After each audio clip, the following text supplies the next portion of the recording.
സെക്രട്ടേറിയറ്റിന് മുന്നിലെ CPU rank holders സമരത്തിൽ ഉദ്യോഗാർത്ഥികളെ ഒഴിപ്പിക്കാനൊരുങ്ങി പോലീസ്. പോലീസും സമരക്കാരുമായി വാക്കേറ്റം. റോഡ് ഉപരോധിച്ച ഉദ്യോഗാർത്ഥികളെ അറസ്റ്റ് ചെയ്ത് മാറ്റാൻ പോലീസ് നീക്കം. വിവരങ്ങളുമായി പ്രശാന്ത് ശങ്കരമംഗലത്ത് ചേരുകയാണ്. പ്രശാന്ത്, ഈ സിപിയു റാങ്ക് ലിസ്റ്റിലുള്ള റാങ്ക് ഹോൾഡേഴ്സിന്റെ സമരം തുടങ്ങിയിട്ട് നാളുകളേറെയായി. ഇപ്പോൾ പോലീസുമായി വാക്കേറ്റം തുടരുന്ന ഒരു സാഹചര്യമാണുള്ളത്. വിവരങ്ങൾ. അതിനായി ഏറെ നേരമായി ഈ സെക്രട്ടേറിയറ്റിന് മുൻവശത്ത് സമരത്തിലായിരുന്നു ഈ ഉദ്യോഗാർത്ഥികൾ. അതിനുശേഷം റോഡ് ഒരുക്കുന്ന രീതിയിലേക്ക് ഉദ്യോഗാർത്ഥികളുടെ ഭാഗത്തു നിന്നൊരു സമീപനം ഒക്കെ ഉണ്ടായി. സമരം ശക്തമായതോടെ പോലീസും ഇടപെടുകയും ചെയ്തിരുന്നു. അതേ തുടർന്നാണ് പിന്നീട് ഉദ്യോഗാർത്ഥികളും പോലീസുമായി സംഘർഷം ഉണ്ടാകുന്നത്.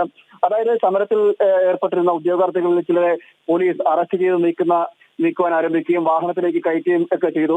അതേ തുടർന്നാണ് ഈ സമരത്തിൽ ഉണ്ടായിരുന്ന ഉദ്യോഗാർത്ഥികൾ എല്ലാവരും റോഡ് ഉപരോധിക്കുന്ന രീതിയിലേക്ക് എത്തിയത്. അതേ തുടർന്നാണ് വലിയ സംഘർഷത്തിലേക്ക് നീങ്ങുന്ന സ്ഥിതിയിലേക്ക് എത്തപ്പെടുകയും പോലീസും ഈ സമരക്കാരുമായി ഉന്തും തള്ളലും ഒക്കെ ഉണ്ടാകുകയും ഒക്കെ ചെയ്തു. അത്തരത്തിലൊരു സമീപനം ഏറെ നേരം തുടരുകയും ചെയ്തു. അതേ തുടർന്നാണ് ആ സമയത്താണ് തൊട്ടടുത്ത് സമരം ചെയ്തിരുന്ന ഈ യൂത്ത് കോൺഗ്രസിന്റെ പ്രവർത്തകർ കൂടി ഇതിനെ അനുകൂലിച്ചുകൊണ്ട്, അല്ലെങ്കിൽ ഈ സിപിഒ റാങ്ക് ലിസ്റ്റിലെ ഉദ്യോഗാർത്ഥികൾക്ക് അനുകൂലിച്ചുകൊണ്ട് തൊട്ടടുത്തേക്ക് വരികയും ചെയ്തു. ഇതോടുകൂടിയാണ് സമരം കൂടുതൽ കലുഷിതമാകുകയും പോലീസും ഈ സമരക്കാരുമായി എല്ലാം ഉന്തും തള്ളും ആകുന്ന ഒരു സ്ഥിതിയിലേക്കും സംഘർഷപരത്തിലേക്ക് എത്തുന്ന ഒരു നിലയിലേക്ക് എത്തുകയൊക്കെ ചെയ്തു. അങ്ങനെ ഏറെ നേരം മണിക്കൂറുകളോളം റോഡ് ഉപരോധം തുടരുന്ന ഒരു സാഹചര്യം ഉണ്ടായിരുന്നു.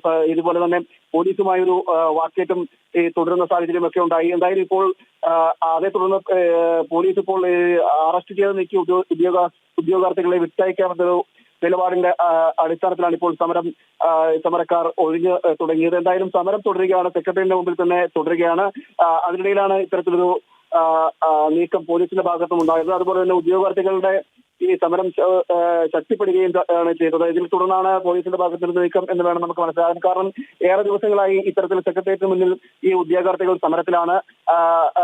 അത്തരത്തിലൊരു നിരാഹാര സമരത്തിലേക്ക് എന്ന രീതിയിലേക്കൊക്കെ സമരത്തിന്റെ ഒരു മുറ മാറുന്ന രീതിയിലേക്കൊക്കെ പോയിരുന്ന ഒരു സാഹചര്യം കൂടിയൊക്കെ ഉണ്ടായിരുന്നു. അതേ തുടർന്നാണ് ഇത്തരത്തിൽ സമരം ശക്തമാവുകയും ചെയ്തു.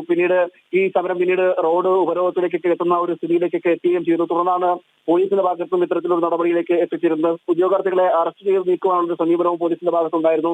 തുടർന്നാണ് ഇത്തരത്തിൽ ഒരു പോലീസുമായ ഒരു വാക്കേറ്റവും അല്ലെങ്കിൽ അത്തരം സംഘർഷത്തിലേക്ക് എത്തുന്ന നിലയിലേക്ക് എത്തിച്ചേർന്നത്. ശരി, സെക്രട്ടറിന് മുന്നിലെ സിപിഒ റാങ്ക് ഹോൾഡേഴ്സ് സമരത്തിൽ ഉദ്യോഗാർത്ഥികളെ ഒഴിപ്പിക്കാനൊരുങ്ങി പോലീസും സമരക്കാരുമായി വാക്കേറ്റമുണ്ടായി. റോഡ് ഉപരോധിച്ച ഉദ്യോഗാർത്ഥികളെ അറസ്റ്റ് ചെയ്ത് മാറ്റാൻ പോലീസിന്റെ ഭാഗത്തു നിന്നും നീക്കമുണ്ടായി. വിവരങ്ങൾ പങ്കുവയ്ക്കുകയായിരുന്നു തിരുവനന്തപുരത്ത് നിന്നും പ്രശാന്ത് ശങ്കരമംഗലത്ത്.